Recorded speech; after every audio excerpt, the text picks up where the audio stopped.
Shopping mall में सरिता अपने लिए कुछ सामान खरीद रही थी, जहां उसकी मुलाकात राजीव से हुई। दोनों की नजर एक दूसरे पर पड़ी तो दोनों एक दूसरे को देखते ही रह गए। सरिता राजीव को देखकर हल्की सी मुस्कुराई, राजीव भी उसे देखकर मुस्कुराया।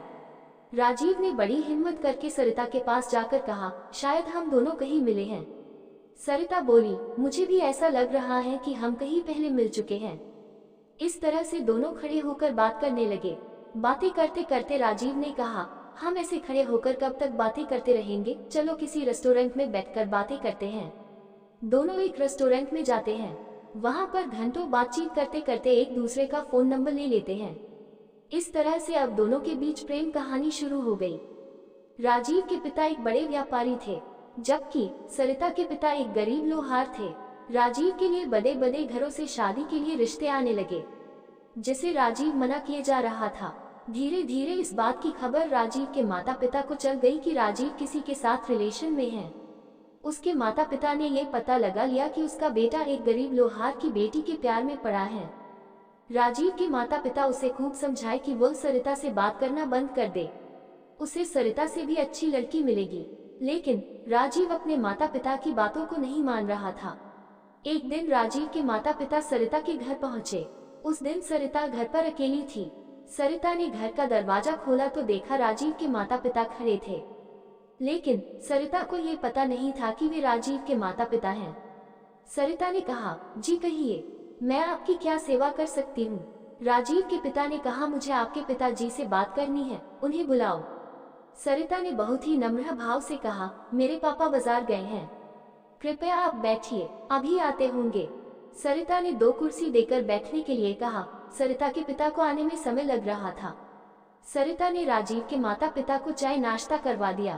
तभी सरिता के पिता बाजार से वापस आ गए।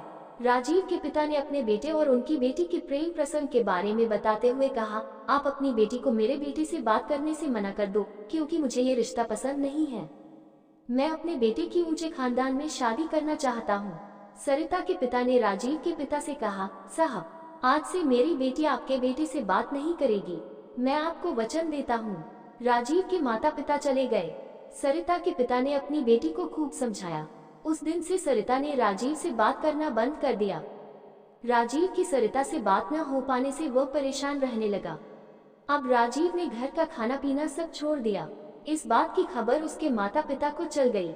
एक दिन राजीव की तबीयत बहुत खराब हो गई, जिसके कारण राजीव को किसी बड़े अस्पताल में भर्ती करवाना पड़ा।